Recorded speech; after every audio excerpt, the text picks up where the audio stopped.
Discover prototypical track and turnouts with the Roadmaster series from Oak Hill Model Railroad Track Supply. Proudly made in the United States, Oak Hill's handcrafted turnouts provide unparalleled detail and accuracy, giving your layout museum-quality track work at an affordable price. Whether fully built or in easy-to-assemble kit form, Roadmaster provides all the details of real track. Looking for a custom piece of track work? Oak Hill can help with custom turnouts, diamonds, crossings, and more. Check out all of their offerings on their website, ohrtracksupply.com. Find out how simple and affordable it is to get your model railroad product or service in front of our growing and amazingly engaged audience. Email us at aroundthelayout@gmail.com. ATLP Rewind.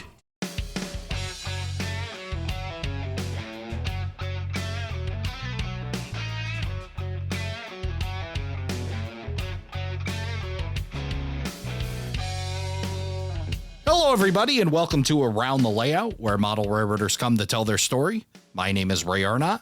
So glad you could join us. Coming to us from Northern Colorado, John Parker. John, welcome to the show.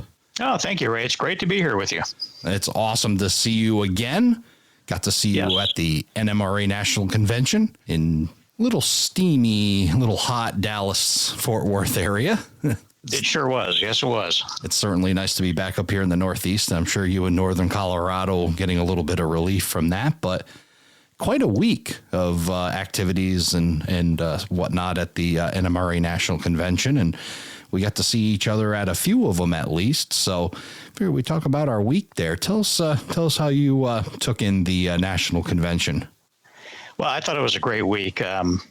Typically I go with a few friends. We travel to the NMRA conventions every year. And this time, nobody from Colorado or the area that I'm in or friends with happened to travel to the convention this year. So I went by myself, which was actually very pleasant. I had the opportunity to meet a lot of people I hadn't met before, such as you and some of the folks from your area. Right. And I got to spend some time with you guys from the LD-SIG and the OPSIG. And it was just overall, it was just a great experience. So I'm very happy. Yeah, so it was certainly that, and just a large choice of things to be doing. We got to see each other. I think we ran into each other one time. I don't remember. It was just such a whirlwind of a week and seeing people, but I definitely know we both got to operate Dean Ferris's Oregon Joint Line, which was an absolute blast to do that. Yeah, I think that's where we probably first met. What a beautiful layout that was. N scale, just a gorgeous layout. I had a great time operating one of the yards, and if I remember correctly, I think you were operating the helper job out of that same yard. So yeah, that's correct. You kind of came and went. That's right. Yeah. So it was a beautiful layout. And operations at the conventions is always just a highlight. No question about that. Absolutely. And for Dean's, just very well run. And I'll be honest, I was surprised. First time I've ever operated N scale, I was kind of concerned because of the size and seems like the delicacy of it, but that it ran very well. It sure did. I've operated on a lot of N scale layouts, and that was one of the better functioning or operating layouts that I've been on in N scale. And I don't recall having any issues whatsoever. And so it was a real pleasure. Yeah, as an operator, one of the last things we want to do is fight a layout. That's right. I didn't experience any of that at all on Dean's layout, so it was a great experience. Yeah, for sure. So it was exciting to do that. Obviously exciting to meet you in person. We had chatted before. We exchanged stickers because, as I say before, you can't model railroad in 2023 without stickers. So we were able to do that back then. But meet in person, and then we talked about it and got you to agree to come on the show because, boy, oh boy, your layout is something. And I'm just taken back. I've got into the TSG multimedia YouTube video that's out there. We'll share a link to that, and folks have got to watch that and then, listen to this podcast and then watch that, or vice versa. It's a great companion to the two. John Abacola did an awesome job with that video and sharing that. So I've got a list of questions for you about that layout. But first, I want to get into how you got started in the model railroading hobby. Why don't you tell us how this all started for you? Sure. Well, my first recollection was probably when I was 8 or 9 years old. My family we were living in Minnesota at the time, and we drove to Michigan, where my grandparents live, and my uncle was off to college. So we had brought back a number of things that had belonged to him. And one of those was this just huge brown box that I didn't really know what was in it until I got home. And I opened it up, and there was an HO scale train layout, sectional track, some Mathurin equipment, a Rio Grande F7, 5 or 6 freight cars, some Plasticville buildings, and this huge copper-colored transformer with the huge handle and all kinds of bezels and lights, and it was just fascinating for me. So that's my first recollection of model railroading. Also in that box was a replica of a Colt 45, and it was a BB gun, and that started a whole nother hobby. That is probably a good topic for another podcast, but I think my parents still don't know that I had that BB gun when I was 8 years old. But so that was a great trip to Michigan, where they lived, and we came back with a lot of great things, including that HO scale model railroad. And I just remember setting that up in the basement on the concrete floor of our home in Minneapolis, and just spending hours and hours, assembling everything and running the train around. And it was just fascinating for me. So that's probably my very first recollection. And then I also, growing up in North Minneapolis, a friend of mine had lived on the Sioux line near, actually his backyard butted up to the Humboldt yard. And we spent a lot of time rail fanning the Sioux line. His backyard was on the west end of the Humboldt yard, and he, we just constantly watched, freight coming in and out of the yard. The drill track was right there for the yard, the arrival track and departure track, and we spent just countless hours watching the prototype during that same time frame when I was, pretty young. So that was my first recollection or experience of prototype rail fanning, if you will. And so the two just kind of joined. I had a 4x8 layout in my basement. I slowly progressed from, getting off the basement concrete floor to a 4x8, section of plywood and the grass mat, and putting the, the sectional track down and the industries, and started to add switches and things like that. So that happened probably the following years. And pretty much throughout my high school years, I did just build on top of that 4x8 layout that I had. And then I think I probably followed the path that a lot of model railroaders do. And I took a break at, later years in high school, and started college, and started a family. And so that took a pause. Both prototype railroading, rail fanning, and model railroading took a pause for those years. And early on in my career, I'd say probably this would have been in the early 80s. Mm-hmm. A colleague had brought in a Walters catalog into the office. Yep. And I had never seen a Walters catalog before. And that's when it was, 3 inches thick, and right, just amazingly full of, pictures and great products. And the entire week I just was glued to that Walters catalog. I just couldn't believe it. So I asked him, I said, where did you get this? And he told me about this place in Denver called Caboose Hobbies. Yep.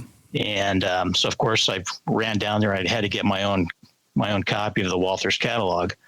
And that's really what's re-sparked my interest into model railroading. Not only the catalog, but being inside of Caboose Hobbies, just looking at the selection of products, meeting the guys working in there and talking to them, finding out what was happening in Denver and Colorado with the model railroad scene, if you will.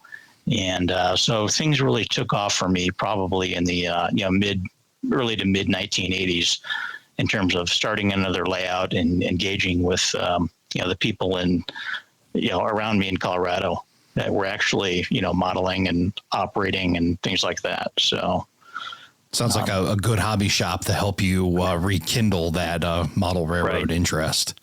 Yeah, if it wasn't for Caboose, I recall I was making weekly trips for years going down to Caboose Hobbies. Yeah. That was before we really had the internet and ordering from eBay and things like that. And you had to find a good hobby shop. And Caboose Hobbies certainly was a great shop. And as I got to know the guys and started seeing their layouts and operating with them, we just kind of got closer and closer. And whenever I had a chance to, go to Denver for business or I had some free time, I was in the car headed to Caboose Hobbies, and it was just fantastic. So we were very fortunate to have Caboose Hobbies in Denver for the years that we did. So as this rekindles, we obviously know that you're going to eventually get to this BNSF thing. I'm kind of wondering how that projection happened when you're in the mid 80s and you're seeing the stuff in Caboose Hobbies and you're out in Colorado. What roads are you starting to gain interest in out there? Is there, what's sparking your interest? Well, primarily, the area that I live in, there was a BN secondary main line that went through town. And for a lot of years, as my prototype interest started to rekindle as well, I did a lot of rail fanning along the line. In fact, it was very common for me to grab the kids and my wife. And, if I heard something coming on the scanner, we'd jump in the car or the truck and go hang out trackside and watch trains. And of course, a quick trip to the Dairy Queen didn't hurt that either. So, but that really helped. And so we did a lot of rail fanning, not just with my family, but some of the friends and the guys I met that were in the hobby that also lived close by. We just kind of shared this common interest in the Burlington Northern. Mm-hmm. And so that really sparked my modeling as well. So when we bought a home in the early 80s with my kids and my wife, it had a large unfinished basement. And that's when I started another layout, and it wasn't very big. It was probably I'd say a couple 200-300 square feet maybe, along the wall. And I modeled Burlington Northern because that's what was close, and that's what I enjoyed, and that's that really kind of started my layout progression, if you will, that small layout.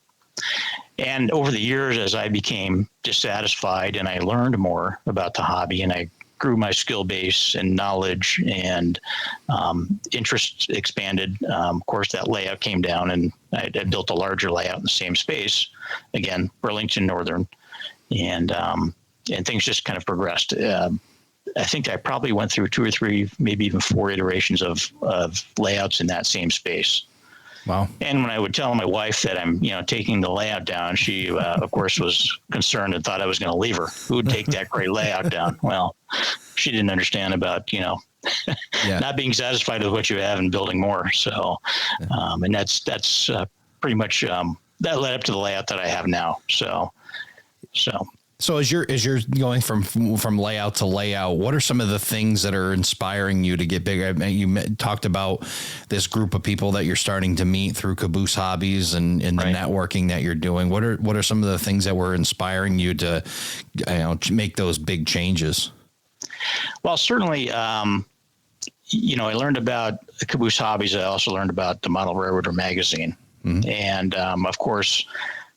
In the mid 80s, subscribing to that, just mesmerized by the layouts in there, Utah Belt, Tony Custer's layout, Alan McClellan, David Barrow and the Cat Mountain, and those linear operating railroads really influenced me as I learned so much more about not only model railroading and modeling, but operations as well. And what type of a layout you needed to have a successful operating model railroad. Right. So my earlier layouts were pretty much, rail fan based, run trains around. There was some switching and so forth. But so those layouts in the magazines, the trade magazines, were pretty influential. Alan Keller had a series of videos called Great Model Railroads. Mm-hmm. Again, this is pre-internet for YouTube and everything else. Right. And so, of course, I was glued to those. I couldn't wait for those videos to come out. And, of course, Caboose carried those. So I purchased a lot of those videos as soon as they came out. Those were pretty influential as well. Those were great videos highlighting, the big names, the great railroads, and also had a lot of modeling tips and hints and projects as well. So those were pretty influential. And the people at Caboose, were also very influential. I know there was one guy that lived in the same neighborhood as me. His name was Doug Geiger. And Doug was a prolific modeler. He just loved operations, and he has a great layout called the Granite Mountain Railway. And he was just a few blocks from me, and I didn't know that. And when I did know it, I finally got the courage up to ask him if I could come over and participate in an operating session. Yeah. And I told him I just want to observe. And he said, absolutely not. You're going to come over and operate. Stuck a throttle in my hand.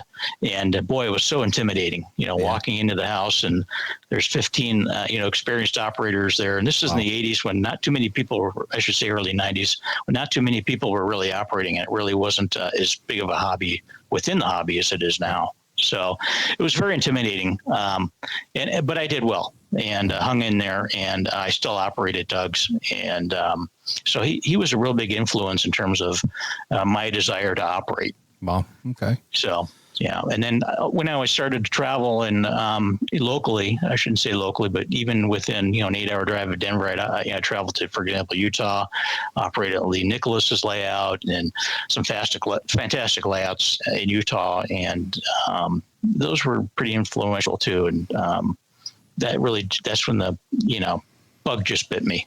And as that happened, I was becoming more and more dissatisfied with my layout, because I wanted to replicate what they were doing and have the same experience, and I wanted others to have the same experience on my layout. Right. So take it down, start over again. And that's pretty much how I came to have 3 or 4 different layouts in the same space until about 2005 and 6, when we decided that it was time to move, build a new home with the large basement, and design and build. I like to call it my lifetime layout, and it's been 15 or 16 years now, so it certainly is going to be with me for a while. But that's kind of what started the BNSF Fall River Division. You kind of hit on something I've talked about maybe in other podcasts, and I've certainly had these conversations offline with friends and whatnot about, the layout now doesn't have to be the lifetime layout, and you've kind of progressed through that, and you've taken lessons through layout 1, 2, 3, and so on. Sometimes I think at least some folks, when they start to build, they start to feel like, the one and done, like I got to build the layout now. And really you can do that. You can build a layout that's good for now, or maybe the next 5 years. And then there's a progression. Okay. Then, I'll have this layout for 5 years. I'll hone my skills on it. I'll try some things. I'll do and then I can go to the next layout and then take those lessons. And then, like you said, that what you're absorbing, your mental notebook, going to layout and operating them and learning things and bringing it back. It doesn't have to be, again, one and done. It can be a progression like you've done here. Sure. And I think that as layout owners and builders, we have to not be afraid to make changes when we see that. Right. Last thing we want is our layouts to become lame ducks and just, we end up becoming totally dissatisfied and we do nothing with it. So we've got to, jump in and make changes when we're not satisfied. It's not a good idea to dwell on those things that we're not happy with. Right. And I just hate to see any layout become a lame duck and just sit vacant and not get any focus or attention. I think we need to progress forward, and that's the best way to do it, is just to jump in and do something different if you're not satisfied. Yeah, that's. I think some of us, we get hung up. I'm in that kind of thing with my layout, and trying to figure out what the next step forward is for me. And I think part of the other problem too is that sometimes we become our own worst critic. I say something, and then other operators are saying, "You're crazy. You don't know what you're talking about. It's fine." Like I think that we want to continuously improve and try to make it better.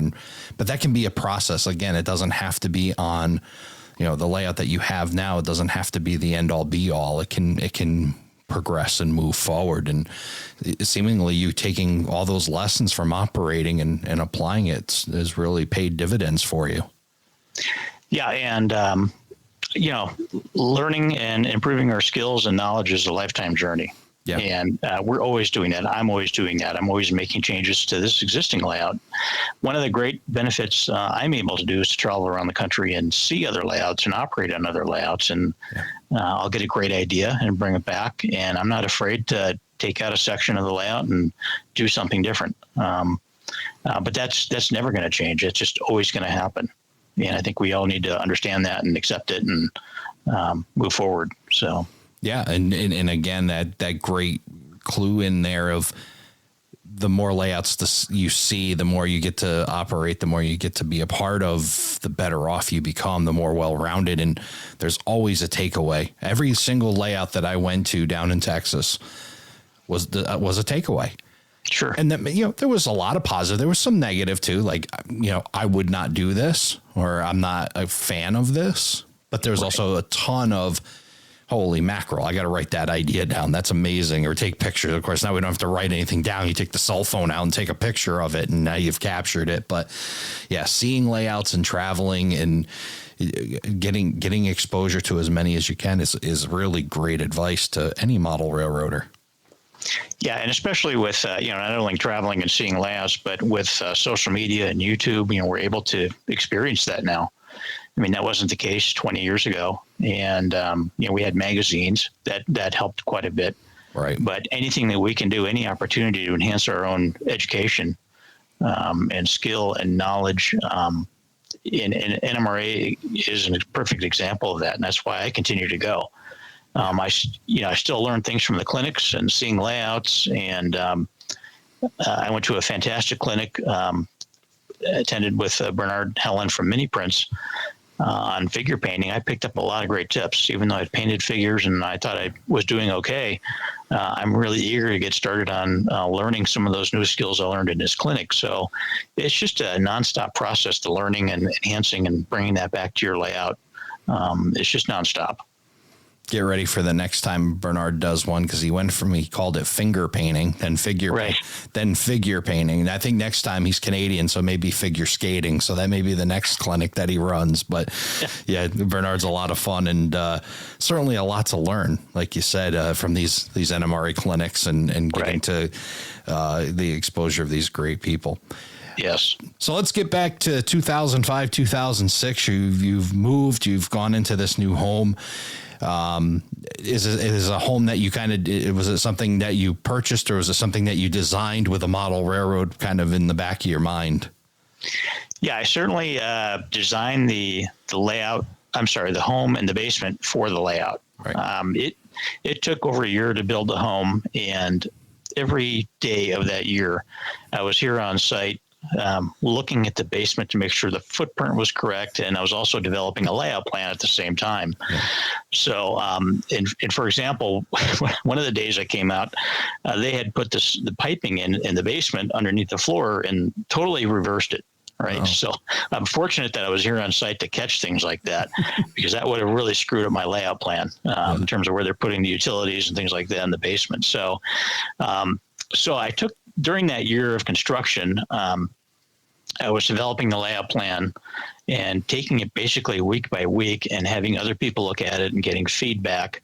And I had a great group of guys that were providing me honest, candid feedback, and that really is necessary. Even if they gave me 100 ideas and I only took one, that's one great, better idea than I had, and that was beneficial. So, yeah, for sure. Yeah. So I did things like, I knew I wanted a mushroom layout. So talking about influences in the hobby, there were a couple of layout planners out there. John Armstrong had done some multi-level mushroom layout designs that I really just admired very much. And Joe Fugate as well had a large mushroom layout, and he had published a couple of articles in the late 90s, I think 1997 in Model Railroader. So I've got all those issues. That was part of my research, and part of my desire was the mushroom concept, so that I had more space, more running length, and so forth. That contributed to my meeting my overall goals. But in order to construct the mushroom, I needed another foot in the basement. So when I built the home, I had another 14 inches added so that I had that height and I could add a raised floor for the mushroom. So there's some unique things. Yeah, some unique things that I did to the house to support the layout. No question about that. As I say, you definitely need a little bit deeper basement to get a mushroom in there. Let's talk about mushroom, because honestly, for me, you know, I've got my good friend Joe Mammy talks about a mushroom layout, and he was talking about building one. He was telling me, and I struggled so hard to get my head wrapped around, like, you know, okay, so I couldn't do it. I was like, I got to physically see one. Did you ever get to go to a mushroom layout and kind of get that like tangible thing where you got to see a mushroom layout in action beforehand? I did. I went to Joe Fugate's Siskiyou line and observed and studied. I was a big study of Joe Fugate's. He not only did he publish articles in MR early on, but he also did a series of videos that talked about the mushroom and the construction and the design. And so I did visit his layout. So I took quite a bit of time to educate myself about the mushroom, because it's very difficult to conceptualize. Yeah. And what's even more difficult is to communicate that to other people. So when I was building the layout, I had a group of 4 or 5 guys that were helping me initially with the bench work and everything. And it was very difficult for them to understand my vision. Yeah. Because they didn't understand mushrooms. So we spent hours together as a group, right, watching Joe's videos, looking at, you know, the magazine, the plans and so forth.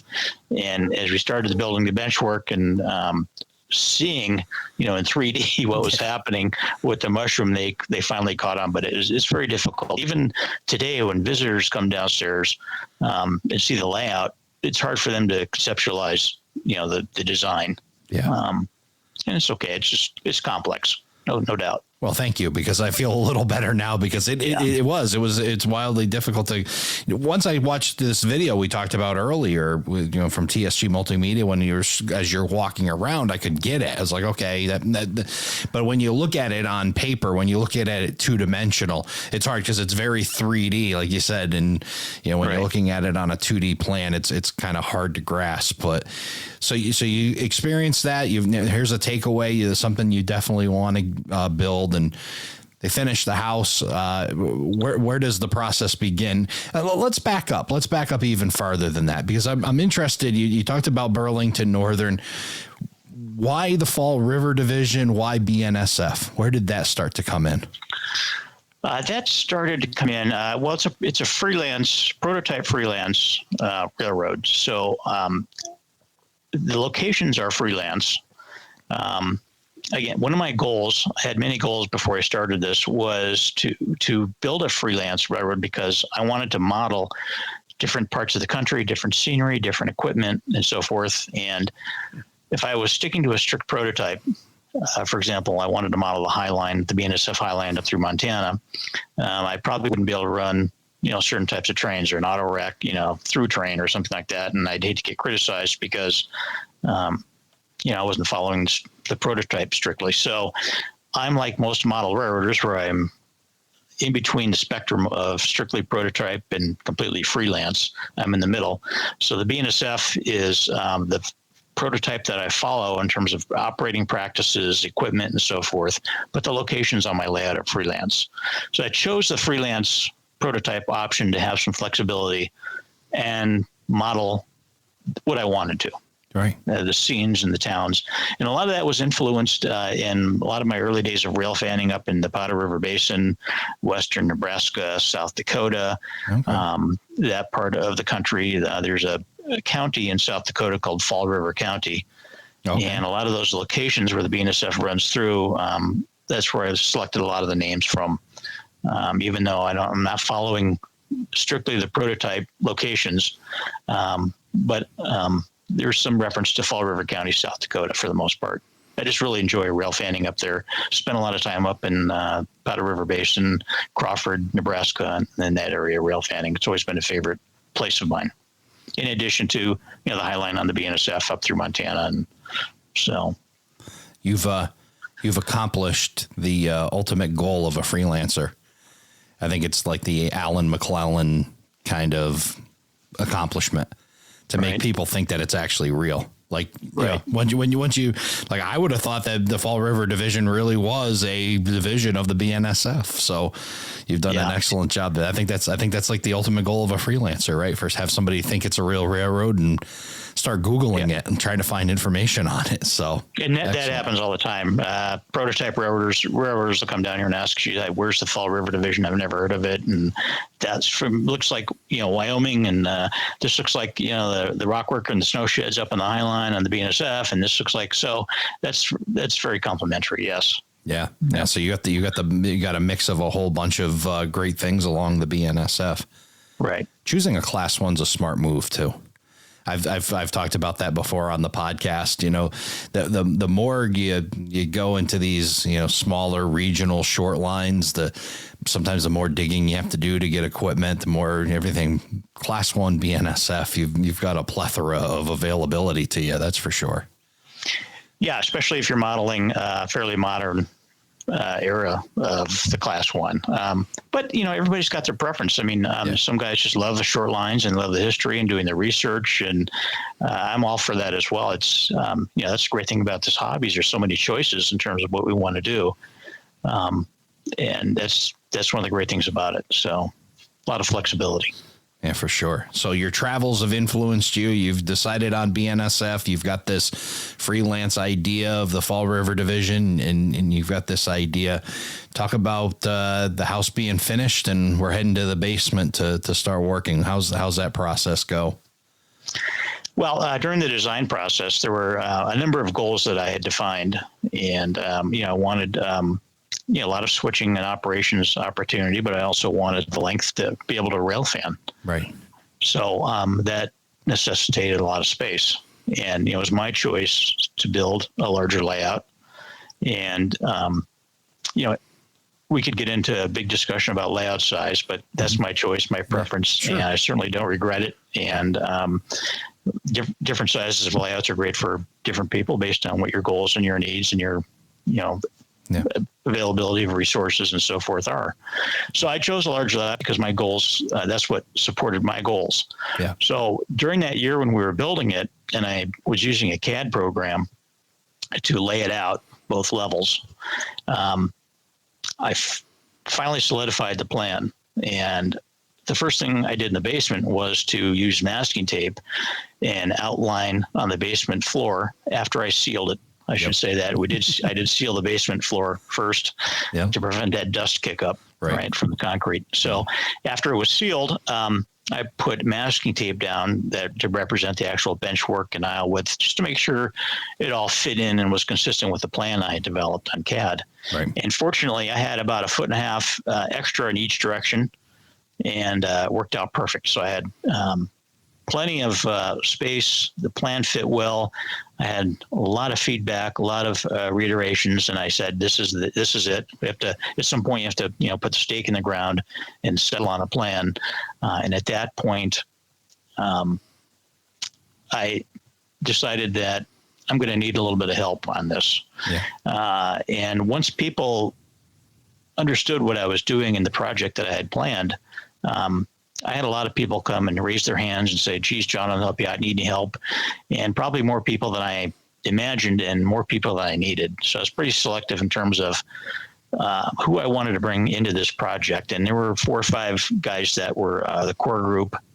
And we started construction with the bench work. And for the first few years, we were probably working twice a week, 2 work sessions a week. We typically worked Thursday evenings and Saturday mornings for 3 or 4 hours at a time.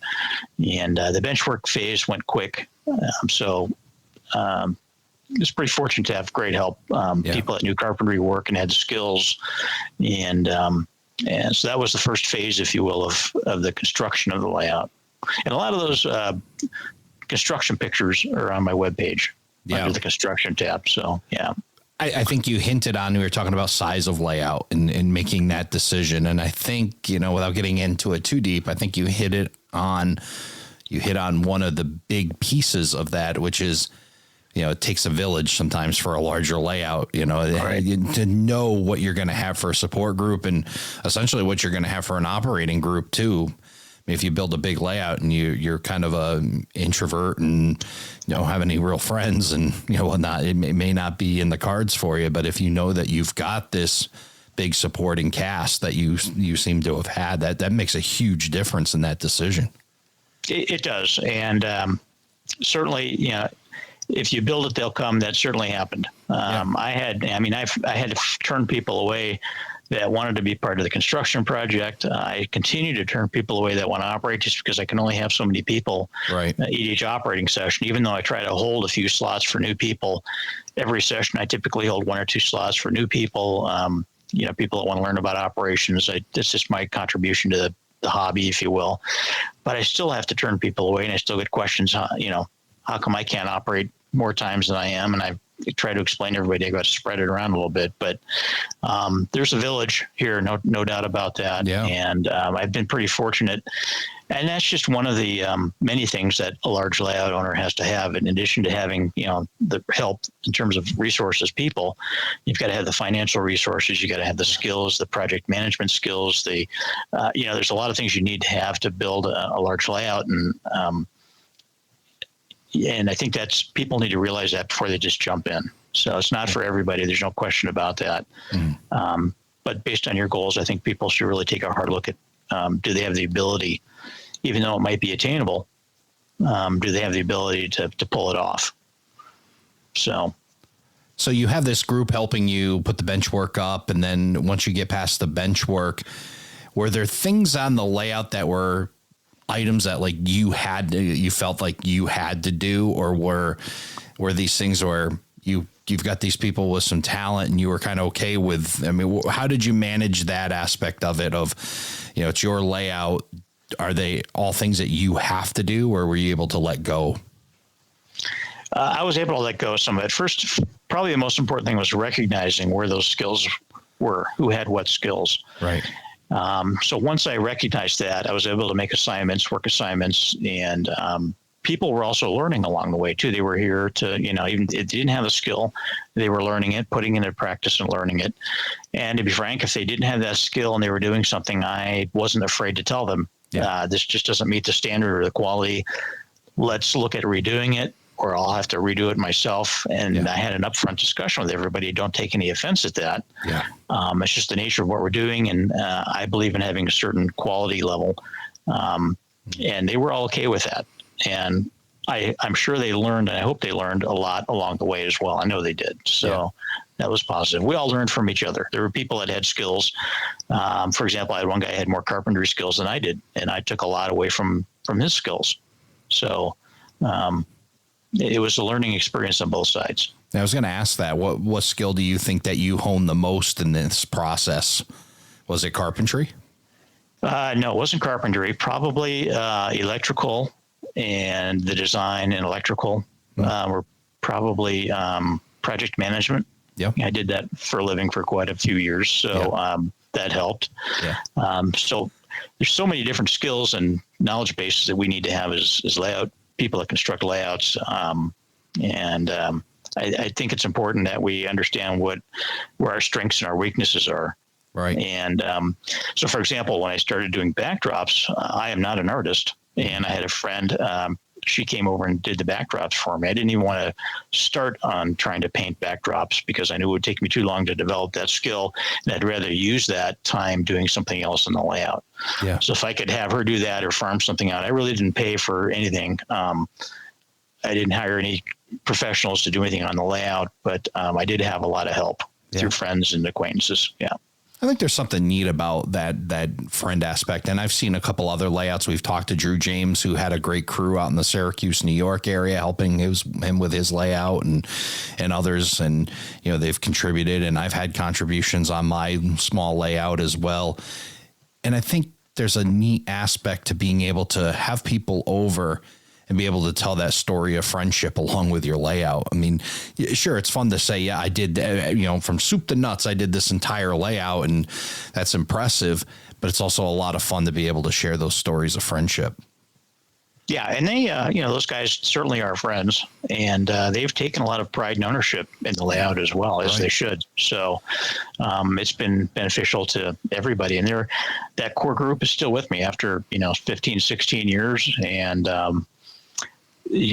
part of their contributions, they also earn seniority. So during an operating session, they get sometimes they get first pick, or they're high on the list, if you will. Yeah. Because of the contributions they've made. So they're also reaping the benefits, if you will.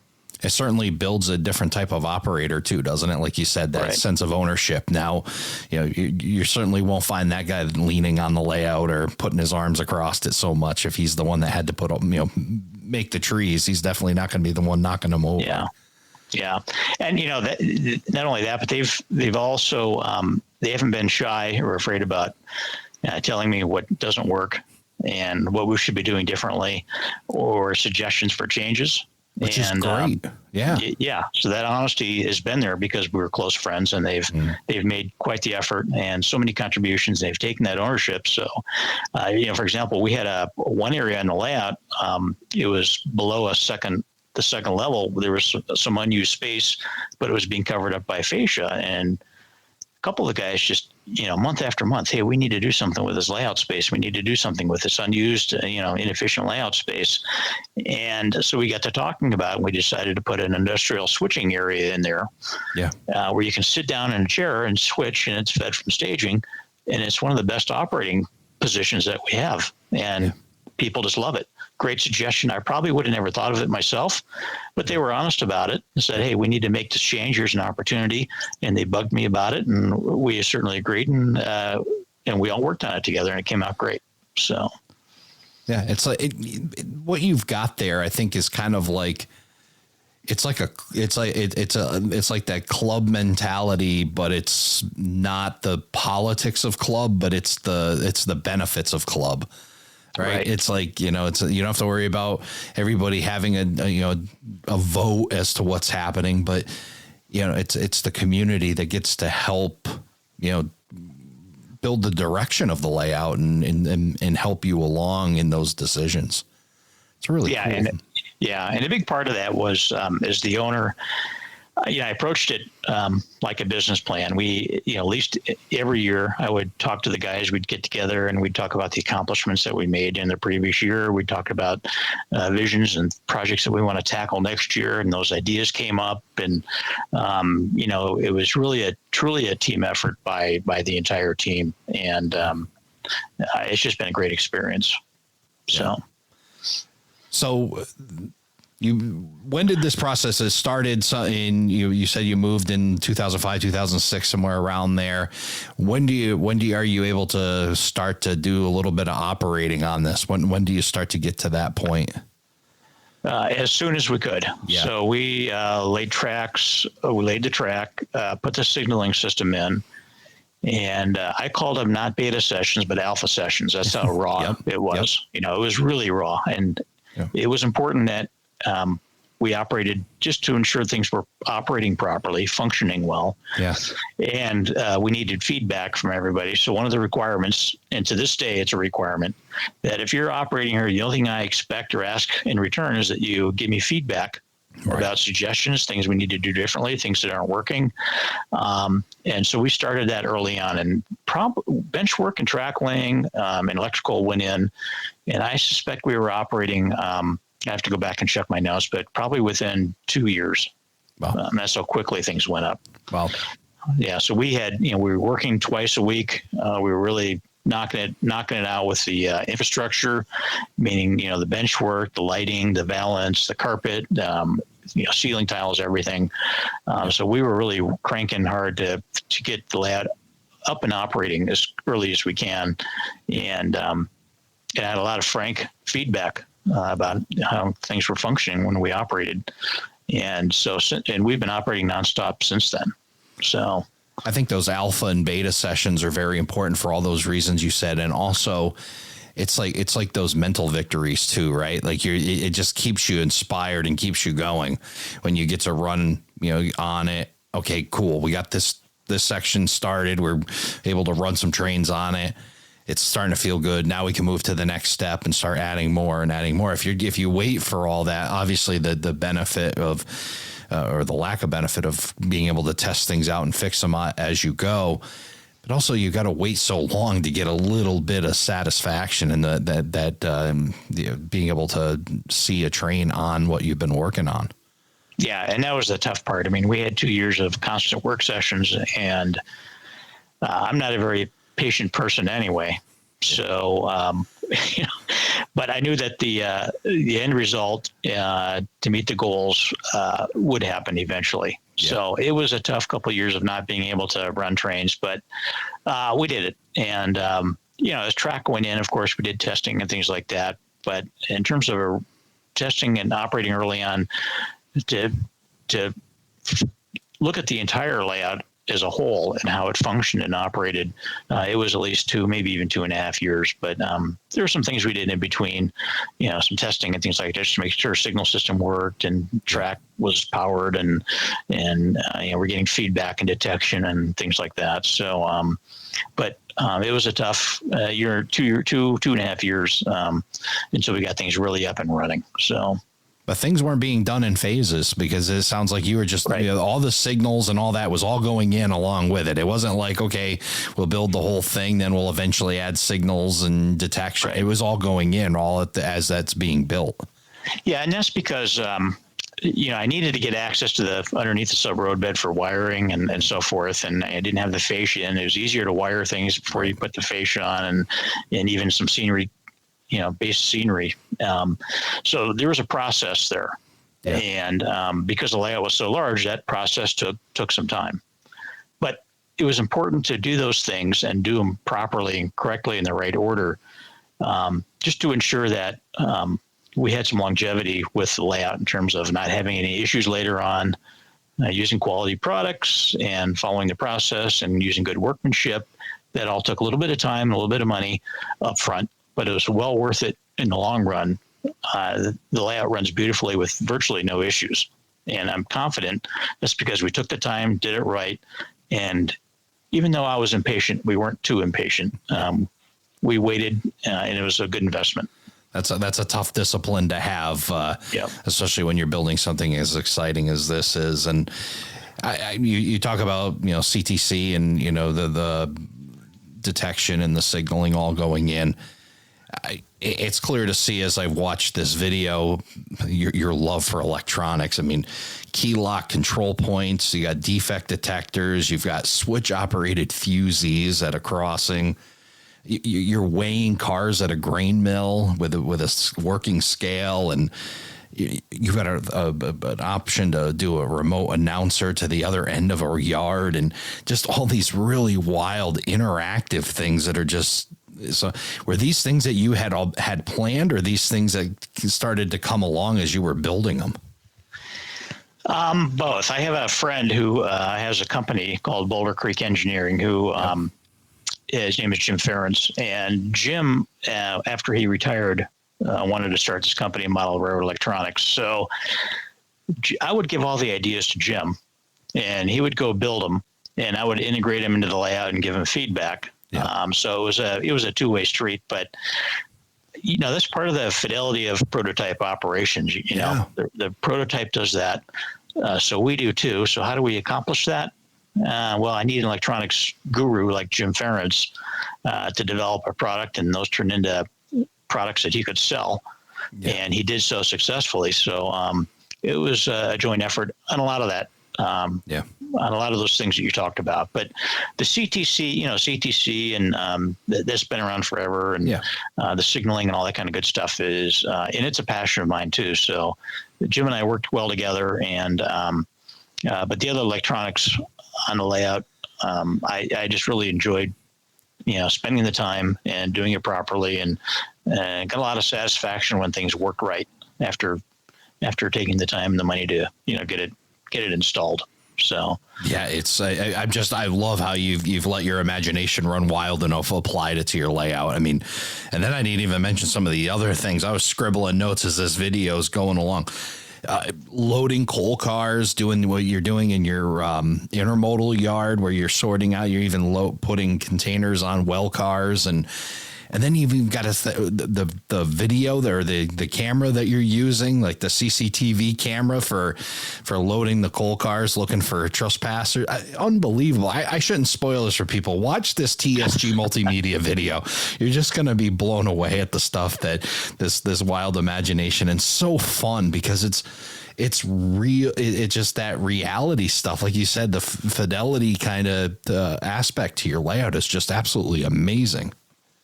Yeah, it's a lot of that comes from the prototype. I mean, I was fortunate to get in a lot of the coal mines up in Powder River and watch them load coal, and I was in the control tower with the guy, and they were looking at cameras into the cars. So I thought to myself, geez, we need to do that. We can certainly get an inexpensive camera and a monitor and put it in the fascia and have a little policy about what to do. Unbelievable. And so we did that. And a lot of those other ideas I picked up from, again, traveling and seeing and operating in others' layouts, like the container, looking at the container numbers and finding the right equipment, the well cars, and to put that container in, a particular container. That stuff, a lot of that stuff came from other layouts. So I only steal from the best. Yeah. So, right. Yeah. Well, that's what art is, right? It's like 80-90% of theft and 10, but no, I mean, you've applied it all. And, and another thing I have to mention, you're just a man after my own heart with the professionalism, the documentation, the organization you have is just, it's really first class. I mean, you look around the video. I mean, you've done a beautiful job, not only just building the layout, but the finish, how the room looks, how the signage on the fascia is just so clean, and you've got all your throttles are all lined up perfectly, and all of them have Fall River Division lanyards, and that is just stuff that really, like I said, after my own heart, because that's stuff I absolutely love to see, that high level of professionalism that you're putting on.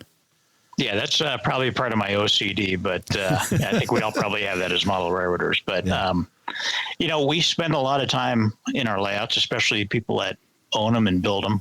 We spend a lot of time in the basement. So I think it's really important to have a comfortable space. Yeah. And one of the things that I've observed, and I truly believe in, is that if you have a nice, neat appearance, you take care of things are, presented well, I think operators and visitors respect that. Yeah, for sure. They operate slower. They're more careful. They don't damage things. And I think that really helps with that. And that was, again, one of the objectives was to have a very pleasant, comfortable environment so that operators and visitors have a similar experience. So. Well, you take it beyond the layout and even to your website, and we'll put the link in the show notes. And you've got all the documentation on there as well. I mean, it's obviously, you definitely can tell that you've made a living as a project manager and being able to document. But it's awesome. It's so much. I eat that stuff up. I really do. I really love that. I've been to other layouts too, and they do those really cool things. I picked up at Mike Armstrong's. He's got a timetable all printed out and very well done and very well professionally. And you've got this. It's the same. It's that same level of just first class presentation. Well, I appreciate that, Ray. And I know the operators appreciate that as well. I do host a lot of guest operating sessions. In fact, we had a group last week from New York and New Jersey out, and next week we've got an invitational for people from all over the country. So the web page really helps them understand what they're getting into. So typically I'll send them a note saying, here's a link to the web page with the documentation so that you can become familiar with the jobs, maybe think about what you want to do when you're at the layout and you understand some of the guidelines that we have. And so that all serves a good purpose, as well as kind of just being out there and, for show. So the web, in my opinion, the web page is a tool. And that's why I use it. So I get a lot of requests too. Where are your videos? Do you have a layout diagram? And I always point them right to the web page. And it's really been beneficial to help people understand what's going on here. So. Well, it's really great that you share all that information, but you still seem to be paying it forward from the opportunities that you were given early on to be brought in and put a throttle in your hand and teach you. Is they're doing the same for people that are coming to your layout as well, having that heart of the teacher kind of mentality as they come in to learn it? Yeah, I've been very fortunate. People have brought me in. Even though I've made a lot of screw ups, I've been invited back to a lot of places. And I appreciate that. I recognize that. And I'm just fortunate to be able to reciprocate to our community within both the operations community and just layout, construction and layout owners in general. Typically, I get a lot of layout visitors. I'm in Colorado. A lot of people pass through, come out here. So in the summertime, I usually get I average probably one layout visit a week. People just coming through wanting to see the layout. I just had one a few days ago. And, I'm certainly open to whoever wants to come over and see the layout. I try to have open houses. I have one coming up in October 21st. And I really believe in sharing with others. They've all shared with me. And I think this is part of our community, being open to each other and sharing. So many benefits. As you share the layout with all these folks that come around, is there something that folks that come to visit notice that kind of surprises you? I guess they're surprised with the detail based on, the size of the layout. It's a large layout. It's so detailed, and the environment is very pleasing. And I'm not sure if I'm surprised by that, but I get a lot of comments. I think a lot of layouts are detailed. Maybe not to the size that I have, to the extent that I've done it, but I've had a lot of great help. So that's a big comment and a big lot of feedback I get about that, but I'm not too surprised about it. So, yeah. Well, you've definitely done a lot of work to make that presentation. Let's talk about operating real quick, because sure. Even to manage 18 to 22 operators is what you say in the video. That's a pretty big crew. To tell us about like a typical operating night and how it kind of goes and organizing 18 to 22 operators. Sure. Yeah, it's a lot of people. I've got a huge list that I draw from. People that have been here. I've been to their layouts. People that want to operate. And I've got well over 100 people on that list. Wow. And so when I send the invitation out, there are people that get an invite to every session because they've either contributed to the layout or I operate at their place and we reciprocate. Yeah. Then there's other folks that come occasionally that I try to rotate so that everybody gets a equal chance or a fair chance, you will, of operating every so often. And then I typically hold one or two slots for new people. I get a lot of email. Hey, can I come over and operate? Can I, and so I typically, hold one or two slots for those people. And I send an email out to, the 24, 25 people, because I expect 2 or 3 aren't going to be able to attend. Right. And that's how I get 20, 21, 22 people. And I expect a response. It's kind of like hosting a dinner party. When you invite 20 people over to your house, I expect a response back. Yes, I can, or I can't attend. Yeah. And that's fine. I understand. And I know people can't attend every session. That's fine. I just ask that you let me know so I can invite someone in their absence. Right. And share share the experience with everybody. So I send that out. They respond back, and I put them on the list, and they show up on the date. We typically operate on Saturday, starting at around noon, and it's a 4-hour session. So we operate until 4:30, and then after the session, we go out and have a dinner. It's an optional dinner. You can certainly attend if you want. We typically get 12, 13, 14 people that participate in the dinner. It's at a local restaurant, and it's just a time for fellowship. And most often, a lot of discussion happens about the layout in the session. Sure. So it's a great opportunity for me to get a lot of candid feedback. So that's kind of nice. So that's generally how the session works. When we start the session, we do a crew call. And I have a seniority-based system. So if you've attended a session, you earn a point. If you've contributed some other way to the layout, you get some additional seniority points. And I have an application that keeps track of the jobs everybody's had and the seniority points that they have. And I generate a report before the session, and then we go tops down on that report. Most of it's based on the seniority. There's some randomness built in, but that's how we select the jobs. Occasionally I'll go bottoms up from that list, or I'll do a total random draw just to kind of mix it up and give those people that typically are at the bottom of the list a better chance of a job that they want. Okay. And then I also have a rule that a person cannot take the same job more than 2 consecutive times. And that's how we build a skill. Right.